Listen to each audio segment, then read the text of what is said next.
So breaking news, President Donald Trump confirmed that the U.S. has killed Osama Bin Laden's son. All right.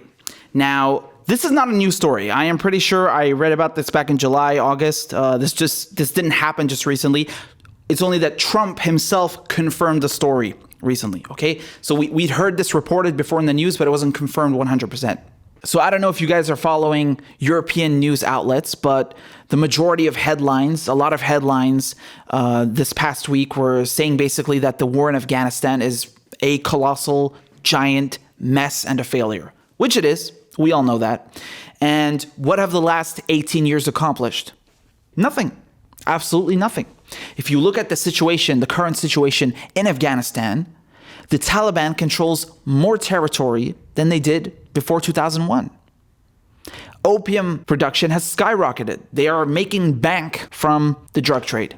You know, this is their main source of income. There's no such thing as poor terrorists, and this is where they get their money from.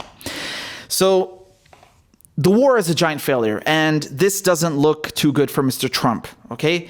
The other thing is that he tried to organize peace talks with the Taliban at Camp David the week of 9/11. I mean, this guy has the IQ of a chair. And obviously, the media lashed out at him. He was criticized heavily for this. So Trump, all of a sudden, he flip-flops as usual. And he's like, oh, no, I never wanted peace talks. I'm going to obliterate them. There's no such thing as peace talks. They're over. Forget that. So you have these two things going on. The terrible headlines, the reminder that, oh, my God, the 18-year war in Afghanistan is going terribly. It's a colossal disaster.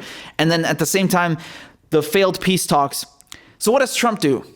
What does Trump do? He pulls out his magic card and he's like, oh, look, check this out. I killed Osama Bin Laden's son. Isn't that cool? Now stop talking about the other shit. Focus on this.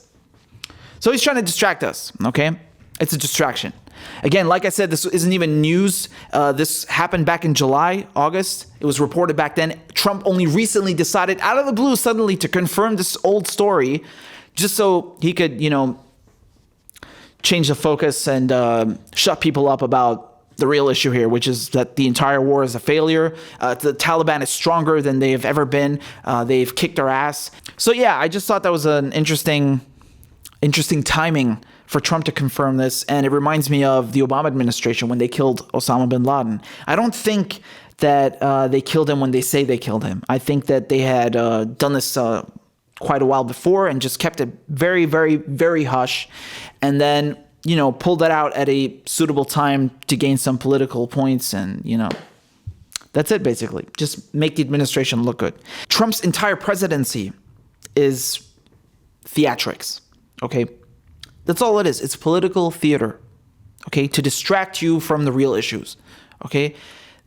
Trump is a mastermind at this. So while he has Mitch McConnell fucking the Senate, he's on Twitter, you know, mashing away on his phone, just causing a ruckus. So you can't really focus on the real issues. Whether he's doing it willingly, knowingly or not, this is pretty genius what he's doing. To distract the entire country, the entire world from, you know, all the corruption that's going on inside the administration, the terrible war effort, all of this. The tax cuts for the rich, blowing up the deficit, screwing the middle class, the whole regular milquetoast corporatist bullshit that we've been seeing for the last 2 decades. So well done. Well done. You know, Trump is a great actor. He's a great distraction. And people are stupid and they fall for it. And this is just another one of his tricks. So there you go.